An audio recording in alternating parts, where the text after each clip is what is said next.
Assalamu alaikum, my dear students. Rabbi zidni ilma.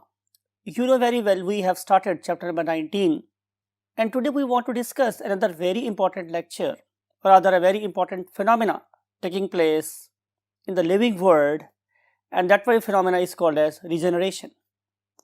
Re means दोबारा, generate means बनाना या पैदा करना. तो किस तरीके से ऑर्गेनिजम्स वो अपने लॉस्ट पार्ट्स को दोबारा से बनाते हैं, उससे क्या क्या प्रोसेसेस हैं और किस फाइलम में कितनी कितनी रिजनरेटिंग एबिलिटी है, इन सारी बातों को सीखने के लिए let's jump to the white board. Yes my dear students, regeneration जैसे मैंने डिस्कस किया आप लोगों के साथ कि री का मतलब होता है अगेन और जनरेट का मतलब होता है बनाना. तो इसी चीज को इस्तेमाल करके we can write the definition of regeneration. तो लिख सकते हैं ability of the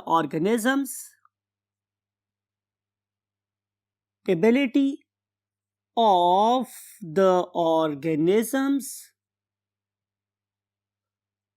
to regain दोबारा से हासिल कर लेना और to recover lost part of the body. Lost part of the body is called as regeneration.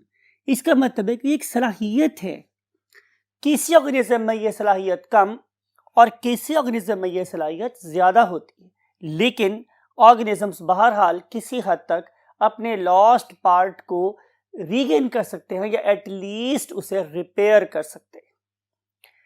हम इसको दो डिफरेंट कैटेगरीज में स्टडी करेंगे. डेफिनेटली पहले इन इनवर्टिब्रेट्स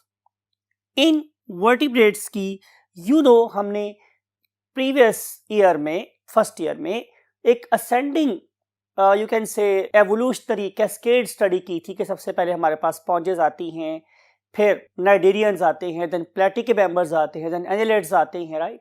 तो देयर वाज अ सीक्वेंस, लेकिन आपकी इस पर्टिकुलर बुक में पर्टिकुलरली इस टॉपिक के हेडिंग में कोई कैसे सीक्वेंस नहीं है, लेकिन चूंकि मुझे है हुक्म अज़ां ला इलाहा इल्लल्लाह तो मुझे आपको वैसे ही पढ़ाना है.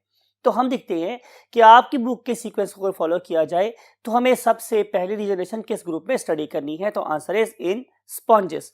सो we have written over here कि इनवर्टिब्रेट्स का जो पहला ग्रुप आपकी बुक में डिस्कस हुआ है दैट इज द स्पंजेस. और अगर मैं इन स्पंजेस की बात करूं तो यू नो वेरी वेल कि यहाँ पे कौन से मेंबर्स आते हैं, पोरिफर्स आते हैं जिनकी बॉडी में पोर्स होते हैं और ये बहुत सिंपल ऑर्गेनिजम्स है. यू नो कि हम इनके बारे में ये बोलते हैं कि they are basically diploblastic organisms. इनके पास सिर्फ दो किस्म के सेल्स होते हैं, एक बाय वाले सेल्स और एक अंदर वाले सेल्स, राइट. तो हम बात ये कर रहे हैं कि इन स्पंजेस की जो कंस्ट्रक्शन है, इनका जो मेकअप है, it is very simple. Being very simple, being very less specialised, इनके अंदर डिजनरेशन की एबिलिटी भी बहुत ज्यादा होती है. यानी कि सो मच सो कि अगर मैं इन स्पंजेस को क्या करूं, एक कपड़े में डालने के बाद पूरी तरीके से स्क्वीज कर दूं, इनको आपस में मिक्सअप कर दूं और मिक्सअप करने के बाद इससे एक छोटा सा पीस लेके मैं इसे दोबारा ग्रो करवाऊं, तो ये मिक्स सेल दोबारा से क्या करते हैं, अपने पेरेंट की तरह से अपने आप को क्या कर लेते हैं, एडजस्ट कर लेते हैं. तो कहने का मकसद मेरे पास माय डियर स्टूडेंट्स ये है कि इन ऑर्गेनिज्म के पास रिजनरेट करने की एबिलिटी मैक्सिमम है. लेकिन इंपॉर्टेंट बात जो आप लोगों की बुक में मेंशन है, जिसे आपने अपने दिमागों में बिठाना है और MCQ के लिए भी आपने अपने माइंड में रखना है, और वो ये है कि इनका जो प्रोसेस है रिजनरेशन का, it is very slow. Whenever we say कि प्रोसेस इज वेरी स्लो, इसका मतलब ये है कि इनका प्रोसेस मुमकिन है सालों और फिर दहाइयों तक मुहित हो, लेकिन बहरहाल इनमें रिजनरेट करने की एबिलिटी मैक्सिमम है और स्पीड लीस्ट है. ये दो बातें आपने अपने माइंड में जरूर रखनी है. देन आप लोगों की बुक जंप करती है और सीधे चली जाती है फाइलम आर्थ्रोपोडा के ऊपर. यू नो कि हमारे पास जो लॉबस्टर्स हैं they belongs to phylum Arthropoda, और ये आर्थ्रोपोड्स में हमें क्या नजर आते हैं, क्लॉज नजर आते हैं, जिन्हें हम नाम कर देते हैं एसीपेंसर क्लॉज. और इन पर्टिकुलर मोलस्क के अंदर जो एसीपेंसर क्लॉ है, ये एक क्लचिंग या होल्डिंग के काम आ रहा होता है. और अगर इनका ये वाला क्लॉ कभी लॉस हो जाए तो these lobster they have the ability to regenerate their what एसीपेंसर क्लॉज. तो ये छोटी सी बात आपको मेंशन है regarding the what lobsters. Now we want to jump to the last phylum of invertebrates, that is called as the starfish. You know starfish belong to phylum Echinodermata, और अगर हम इस Echinodermata की बात करें तो you know it is a pentameric organism. इसके पास एक सेंट्रल डिस्क है और इस सेंट्रल डिस्क के साथ 5 क्या लगी हुई है माय डियर स्टूडेंट्स, लिम्स. हमने क्या किया कि हमने इनके डिफरेंट स्टार फिशेस को देखा. तो किसी के अंदर हमें 4, किसी के अंदर हमें 3.5, किसी के अंदर 4.5 और किसी के अंदर हमें पूरी 5 लिम्ब नजर आ रही थी. तो हमने रिसर्च की तो पता चला कि बेसिकली इनके अंदर जो नॉर्मल नंबर ऑफ लिम्स हैं वो तो 5 ही हैं. तो किसी में कम किसी में कहे ज़्यादा थी कि ड्यू टू सम एक्सीडेंट्स और ड्यू टू वॉर और ड्यू टू फीडिंग क्या हुआ, इनकी कुछ लिम्स टूट गई थी. वो बेसिकली क्या कर रही थी, रिजनरेट कर रही थी. तो पता चला कि स्टार फिश के अंदर भी रिजनरेटिंग एबिलिटी पाई जाती.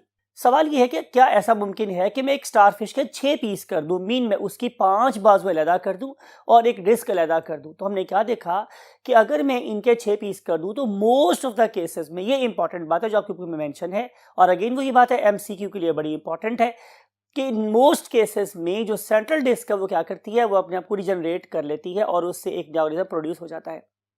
लेकिन अगेन बोल रहा हूँ एमसीक्यू के पॉइंट से इंपॉर्टेंट बात है, लेकिन इसके जो लिम्स हैं, इसके जो बाजू हैं वो भी अपने आप को रिजनरेट कर लेते हैं लेकिन सम टाइम. लेकिन बहरहाल डिस्क के पास तो रिजनरेट करने की एबिलिटी बहुत ज़्यादा है. अगर मैं इनमें से किसी एक लिम्ब को लॉस कर देता हूँ तो नो प्रॉब्लम एट ऑल, ये डिस्क में से अपने आप को दोबारा क्या कर सकती है, रिट्राइव कर सकती है, रिजनरेट कर सकती है. तो ये है बातें डिस्क के बारे में और आर्म्स के बारे में. तो डिस्क हमेशा रिजनरेट कर लेती है और आर्म्स कभी कभी रिजनरेट करती हैं. It is not always true. फिर आपकी बुक वापस एक जंप लगाती है और चली जाती है फाइलम यू कैन से एनेलिडा के पास और देखते हैं कि आपकी बुक ने फाइलम एनेलिडा के बारे में क्या क्या बातें रिवील की हैं. उसके लिए we have to move to the next 2/3 of the board. Yes my dear students, हम अर्थवर्म की बात करें. You know earthworm belongs to phylum Annelida और एनेलिडा की हमारे पास क्या पहचान होती है, वेरी सिंपल कि they have got annual rings और इनकी बॉडी कैसी होती है, सेगमेंटेड. अब इस सेगमेंटेड ऑर्गेनिज्म को क्या करेंगे, आप इसका हेड एम्प्यूटेट कर देंगे, मींस कट कर देंगे. तो अगर हमने ये देखा कि अगर मैं इस पर्टिकुलर अर्थवर्म का हेड काट दूं तो नो प्रॉब्लम एट ऑल, बहुत ज़्यादा स्पेशलाइज होने के बावजूद भी इसका हेड क्या कर जाता है, रिजनरेट कर लेता है और उसमें वो सारी चीज़ें बन जाती हैं जो इसके नॉर्मल एनिमल्स में प्रेजेंट नहीं होती. इट मीन्स के फाइलम एनेलिडा के मेंबर्स में भी रिजनरेशन एबिलिटी काफ़ी ज़्यादा हद तक पाई जाती है. एंड देन आपकी बुक फिर दोबारा जंप करती है और आ जाती है किसके ऊपर, फाइलम वर्टिब्रेटा के पास. और देखते हैं कि वर्टिब्रेट्स में जो डिफरेंट ग्रुप्स हैं, how they show you can से व्हाट रिजनरेशन. आपकी बुक पाइसेस के बारे में, फिशेस के बारे में बिल्कुल खामोश है, वो बिल्कुल कोई बात नहीं कर रही है. लेकिन जो एम्फीबियंस हैं उनके ऊपर एक खासी यू कैन से इंपॉर्टेंट बातें लिखी हैं. उसमें सबसे इंपॉर्टेंट बात यह है कि amphibians they show remarkable ability of what, regeneration. बहुत ज़्यादा एबिलिटी है उनके पास. पर्टिकुलरली उनकी जो लिम्स हैं उसको वो बहुत तेजी से रिजनरेट कर सकते हैं. अब मैंने ये बात की है कि अगरचे इनकी जो रिजनरेशन है वो सिर्फ 2 जगहों तक कन्फाइन है. 2 जगह कौन कौन सी हैं, इंपॉर्टेंट है, एमसीक्यू के लेवल से भी इंपॉर्टेंट है. Number 1 is their limbs and number 2 is their tail. मैं 2 बार दोबारा रिपीट कर रहा हूँ, एमसीक्यू के लिहाज से बहुत इंपॉर्टेंट है. Number 1 is limb, other 1 is the tail. तो इनकी टेल भी रिजनरेट कर सकती है और इनके लिम्स भी रिजनरेट कर सकते हैं. जब हम इनकी रिजनरेशन की बात करेंगे तो इंपॉर्टेंट बात यह है माय डियर स्टूडेंट्स कि इनकी जो स्पीड है it is quite you can say pronounce, बड़ी वाजे है. इनका एक ग्रुप है that is called as a group of salamanders, जिसे हम लोग एक्सॉल्टल्स भी बोलते हैं. तो जो एक्सॉल्टल्स हैं उनके अंदर भी हमें रिजनरेशन एबिलिटी बहुत नजर आती है, पर्टिकुलर लिम्स में भी और टेल में भी. तो सैलमेंडर्स एंड फ्रॉग्स हम इनकी बात कर रहे हैं कि ये बहुत ज़्यादा तफसील से या बहुत ज़्यादा स्पीड से करते हुए नजर आते हैं क्या, regeneration. But if you move to the reptiles, तो रेप्टाइल्स में आप लोगों को 2 ग्रुप्स हैं जिनमें रिजनरेशन की एबिलिटी बहुत ज़्यादा नजर आती है. पर्टिकुलरली हमने बहुत दफ़ा पे डिस्कस किया था स्नेक्स के बारे में. एक्डाइसिस, आपको याद होगा कि हम लोगों ने सपोर्टेड मूवमेंट वाले चैप्टर में एक्डाइसिस के फिनोमेना को बहुत डिटेल से डिस्कस किया था और उसमें हम लोगों ने आर्थ्रोपोड का एक ग्रुप जिसे हम इंसेक्ट्स बोलते हैं उनकी एबिलिटी को भी डिस्कस किया था कि how insects they can carry out the process of ecdysis, they can loss there previous skin, they can enlarge their skeleton, they can carry out the process of growth and then they can regain their what, the skeleton. तो इस लिहाज से उन्होंने अपने skeleton को proper क्या किया था, गेन कर लिया था. तो इट इज अगेन रिजनरेशन. लेकिन यही वाली एबिलिटी हमें स्नेक में भी नजर आती है। Look at this particular video. आपको इसमें जो स्नेक है वो अपनी स्किन को लॉस करते हुए और साइज में बड़ा होते हुए और अपनी लॉस्ट स्किन मीन स्केल्स को दोबारा से गेन करते हुए नजर आ रहा है। So this is the ability of the snakes to regain the lost body organ, that is the skin. और आपको पता है कि स्किन हमारी बॉडी के एक लार्जेस्ट ऑर्गन है, तो snakes have the ability to do this. और अगर हम बात करते हैं अगली ग्रुप की, that is called as the lizards, तो लिजर्ड्स के बारे में आप लोगों ने डेफिनेटली सुना होगा कि ये हमारे यहाँ कुछ शिकारी, अपने आप को बड़े प्रोफेशनल शिकारी समझने वाले, ख़ास तौर पे चप्पल लेके और फिर शरले वाली जो गन होती है उससे लेके आमतौर पे घरों में फायरिंग करते हुए नजर आते हैं। और वो ये समझते हैं कि हमने जो लेजर्ड है उसको फायर किया है और उस फायर करने की वजह से उसकी टेल कट गई है, हम बड़े ज़बरदस्त किस्म के शिकारी हैं। हालांकि बात बिल्कुल गलत है।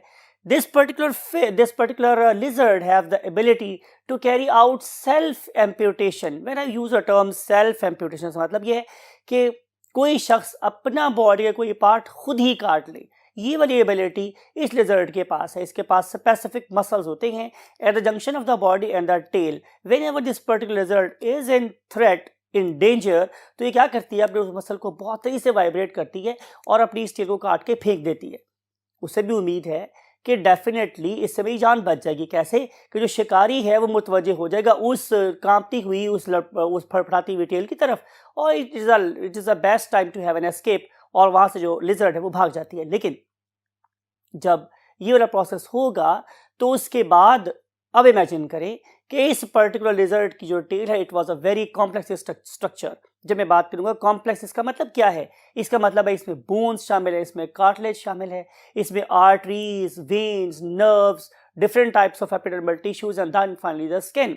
तो ये बहुत ही कॉम्प्लेक्स स्ट्रक्चर क्या करता है, अपने आप को दोबारा से रीगेन कर लेता है। कैसे करता है इसको हम बाद में डिस्कस करेंगे। लेकिन लिजर्ड के अंदर अपनी टेल को बनाने की एबिलिटी मौजूद है। रिमेंबर, इसकी ये एबिलिटी काफ़ी स्पीडी होती है, लेकिन इसके अगर हम लिम्स की बात करेंगे तो अपने लिम्स के लॉस को कभी रीगेन नहीं कर सकते। ऐसा क्यों होता है ये बाद में डिस्कस करेंगे। Now we want to see the next you can say group जो आपकी बुक में मेंशन्ड है। Again they haven't discussed anything about birds and straight forward jump to the humans. और अगर हम लोग ह्यूमंस और मैमल्स की बात करेंगे तो उसमें रीजनरेशन बहुत ज़्यादा हद तक तो प्रेजेंट नहीं है। हाँ, यहाँ पर रीजनरेशन हमें सिर्फ और सिर्फ किस हद तक नज़र आती है, रिपेयर के लेवल तक नज़र आती है। मिसाल के तौर पे अगर आप किसी को कट लग जाता है तो आपकी स्किन अपने आप को रिपेयर कर लेती है और जाहिर है उस जगह पे हम लोगों को स्किन रीजनरेट करती हुई या हील करती हुई नजर आ सकती है। Same is the case with different types of mammals के मैमल्स में भी अपने जख्म को भरने की पूरी सलाहियत मौजूद होती है। एक और बात जो आपको जिक्र करना है, जो आपको बतानी यहाँ पर जरूरी समझता हूँ, वो ये है कि हमारी बॉडी में एक ऐसा ऑर्गन जरूर मौजूद है that has got the remarkable ability of regeneration and that is the what, liver. अगर मैं लिवर के छठे हिस्से को आपकी बॉडी में रहने दूं और 5/6 लिवर को निकाल दूं तो भी ये लिवर अपने आप को दोबारा से जनरेट कर लेता है। या मैं यूं कहूं कि अगर आप में से कोई बंदा लिवर डोनेट करना चाहे तो नॉर्मली हम क्या करते हैं कि उस बंदे का जस्ट 1/6 लिवर लेते हैं और उससे रेसिपिएंट की बॉडी में ग्राफ्ट कर देते हैं। इस पर्सन का, जिसे हम क्या बोल रहे हैं, डोनर, उसका 1/6 लॉस्ट मीन्स जो लॉस हो गया था, इट विल यू कैन से रीजनरेट, तो उसके लिवर के साइज में कोई फर्क नहीं पड़ेगा, वो दोबारा से रीगेन हो जाएगा। लेकिन जिस बंदे को हमने ये दिया है उसको हमने कितना दिया था स्टूडेंट्स, जस्ट 1/6, ठीक है, या 1/5, तो 1/6 या 1/5 जो लिवर है वो क्या करेगा, वो रीजनरेट करेगा और प्रॉपर लिवर के फुल साइज को गेन कर लेगा। तो हमारे यहाँ लिवर के पास एबिलिटी मौजूद है। फिर आपने ये बड़ी बात भी पढ़ रखी है कि we have got the blood, और ब्लड में क्या होगा, different cells, you know very well, we have got RBCs, we have got डब्ल्यूबीसीज, we have got platelets and many more. तो ये जो डिफरेंट टाइप्स के सेल्स हैं, मेनी मोर मैंने इसलिए बोला कि डब्ल्यूबीसीज के हमारे पास बहुत सी वैराइटीज प्रेजेंट हैं। तो ये तमाम किस्म के सेल्स जो है ना, ये आपको पता है कि मरते रहते हैं और नेचर इनको रिप्लेस करती रहती है। इस तरीके से जब मैं मुंह धोता हूँ या जब मैं कुली करता हूँ, जब मैं वुजू करता हूँ, तो मेरी स्किन के क्या होते हैं, बहुत से सेल्स वो क्या होते हैं, डेड हो जाते हैं, उतर जाते हैं और नेचर उनको रिप्लेस करती रहती है। तो स्किन की हद तक, लिवर की हद तक, ब्लड की हद तक, we have got a remarkable ability of regeneration at least at the point of what, repair. Similarly आपको याद होगा हमने सपोर्टेड मूवमेंट वाले चैप्टर में फ्रैक्चर कैसे हील होता है उसका एनिमेशन से समझा था कि कैसे हमारे पास कोलेजन फाइबर्स आते हैं, फिर वहाँ पे कैसे ऑस्टियोब्लास्ट आते हैं, ऑस्टियोसाइट्स आते हैं, ऑस्टियोक्लास्ट्स आते हैं और फिर वो मेरे फ्रैक्चर को हील कर देते हैं। तो यहाँ पे भी हम लोगों को रीजनरेशन रिपेयर की हद तक ज़रूर नज़र आती है। तो हम कंक्लूड ये करना चाह रहे हैं कि हमारे डिफरेंट फाइला में नेचर ने रीजनरेट करने की एबिलिटी मुख्तलिफ ग्रुप से मुख्तलिफ रखी है। यहाँ मैं आपकी बुक से थोड़ा सा डेविएट होते हुए इस पर्टिकुलर वीडियो को देखिए, आपको ज़रूर शेयर करना चाहता हूँ कि मेरे ख्याल में जिस ग्रुप के अंदर मैक्सिमम रीजनरेशन नज़र आती है that is members of phylum Platyhelminthes. आप इस प्लेटिहेलमिन्थस को देखिए कि कैसे जो साइंटिस्ट है ये इस पर्टिकुलर एरिया को 2 पार्ट में डिवाइड कर रहा है। जब उसे इसको 2 पार्ट में डिवाइड किया तो क्या नजर आया हमारे डियर स्टूडेंट्स कि नॉट ओनली इसका पीछे वाला हिस्सा अपने को रीजनरेट कर रहा है, मींस पीछे वाला हिस्सा अपने हेड रीजन को बना रहा है और जो आगे वाला हिस्सा है वो किस तरह अपनी टेल को बना रहा है। सो मच सो कि अगर ये साइंटिस्ट ने इस पर्टिकुलर प्ले एरिया के 5 पीस कर दिए हैं तो उससे 5 इंडिविजुअल प्ले एरिया प्रोड्यूस हो गए हैं। तो यहाँ पे हम लोगों को रीजनरेशन एबिलिटी मैक्सिमम नजर आती है। आइए देखते हैं कि इस रीजनरेशन को करवाने के लिए नेचर किस मैकेनिज्म या किस प्रोसेस को यूज करती है। So to see this let's move to the last 1/3 of the board. Yes, my dear students, empty board, only one thing is given on the top, that is called as a mechanism. हम क्या करेंगे कि हम इस particular board पे भी सिर्फ 2 ही अल्फाज लिखेंगे। वो मेरे पास क्या हमारे डियर स्टूडेंट्स, नंबर 1 कि नेचर 2 तरीके से रीजनरेशन करवाती है। पहला मेथड मेरे पास क्या है, पहला मेथड है रिटेंशन उन सेलों को बचा के रखना, ठीक है, रिटेंशन ऑफ एम्ब्रियोनिक सेल्स, कि एक ऐसे सेल्स जो एम्ब्रियो की तरह से हैं हम उन पर्टिकुलर सेल्स को रिटेन रखें, उन्हें लॉस ना करें। तो जब कभी ज़रूरत पड़े हम उन्हीं पर्टिकुलर सेल्स को दोबारा से डिफ्रेंशिएट करें और डिफ्रेंशिएट करने के बाद उनसे नए सेल्स बना लें। इन पर्टिकुलर सेल्स को अगर मैं देखूं तो ये वाले सेल्स मुझे कहाँ नज़र आते हैं, नंबर 1 नज़र आते हैं मुझे ये इनवर्टिब्रेट्स में। तो इनवर्टिब्रेट्स में जितनी भी क्या हो रही है रीजनरेशन, वो बेसिकली इन्हीं एम्ब्रियोनिक सेल्स को रखने की सर्कुलर से होती है। उन पर्टिकुलर सेल्स को कि जो एम्ब्रियोनिक बिहेवियर शो करते हैं उन्हें आपको याद होगा हमने नाम दिया था क्या, नियोब्लास्ट का। अगर आपको नहीं याद तो मैं दोबारा याद करवाता हूँ।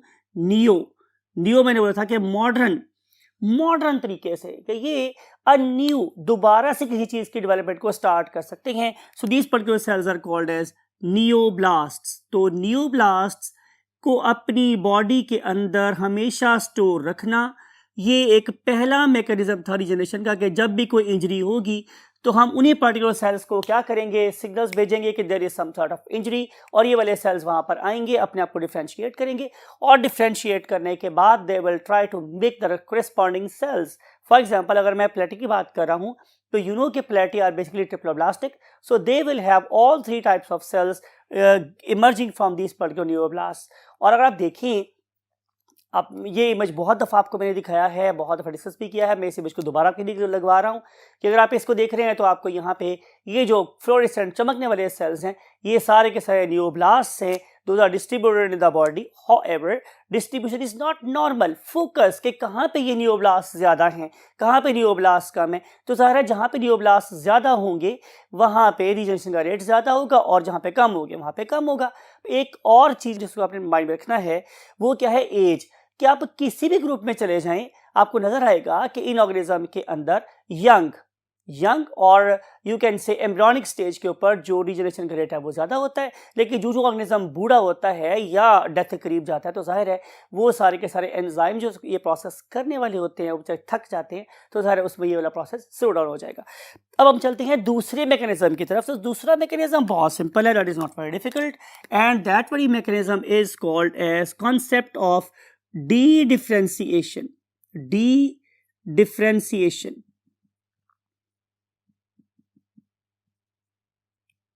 What is meant by the term de-differentiation? De-differentiation, यहां तक का वर्ड आपके लिए कोई नया नहीं है, ठीक है। डिफरेंट क्या होता है, मुख्तलिफ होना। de-differentiate यानी कि हम उसको किसी ऐसे सेल की तरह बना दें कि अब इसे ये भूल जाए कि मैं क्या हूं, राइट। मुझे पता ही ना चले कि मैं एक मसल का सेल हूं, या मैं एक बोन का सेल हूं, या मैं एक नर्व का सेल हूं, आर्टरी का सेल हूं, या वेन का सेल। तो यहाँ पे कॉन्सेप्ट ये हमारे स्टूडेंट, जितने मेरे पास एडवांस ऑर्गेनिजम्स हैं उनके पास ये एबिलिटी होती है कि वो उस पर्टिकुलर साइट पे ऐसे सेल्स प्रोड्यूस करते हैं जिन्हें लोग बोलते हैं dedifferentiated cells. When these particular dedifferentiated cells arrive over there, तो what will happen, they will begin to differentiate again. So de-differentiated cells, they undergo the process of what? Differentiation. ठीक है, और इस particular differentiation के result में क्या होगा, मेरे पास जरा डिफरेंट टाइप के सेल्स प्रोड्यूस होंगे। मीन टू से कि अगर मैं किसी लिजर्ड की टेल की बात कर रहा हूं, तो whenever there will be a experimental amputation और if it is a self amputation, तो दोनों के रिजल्ट में क्या होगा कि वहां पे प्रोड्यूस होते हैं डी डिफरेंशिएटेड सेल्स। ये वाले dedifferentiated cells means embryo की तरह के cells. Dedifferentiated mean to say कि ये सेल्स पहले कैसे थे, स्पेशलाइज्ड, उनकी डेवलपमेंट को हमने रोल बैक किया। उनकी डेवलपमेंट को रोल बैक करते करते करते करते अब उनको ऐसे सेल्स की तरह आपने बना दिया जिसे हम बोलते हैं embryonic sales.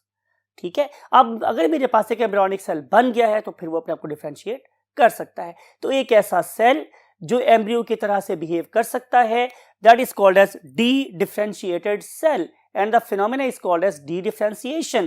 And as a result of de-differentiation, जो मेरे पास cells produce होंगे, they will again carry out the forward development. They will carry out the process of differentiation. और इन different cells से मेरे पास जाहिर है स्किन के सेल्स भी बनेंगे, एपिडर्मल टिश्यू भी बनेगा, मेरे पास मेसोडर्मल टिश्यू भी बनेगा, एडर्मल टिश्यू भी बनेगा। जाहिर है मेसोडर्म से मेरे पास क्या बनेगी, स्किन बनेगी, मेरे पास मसल्स बनेंगे, राइट। एक्टोडर्म से मेरे पास नर्वस सिस्टम बनेगा, उसके स्किन बनेगी।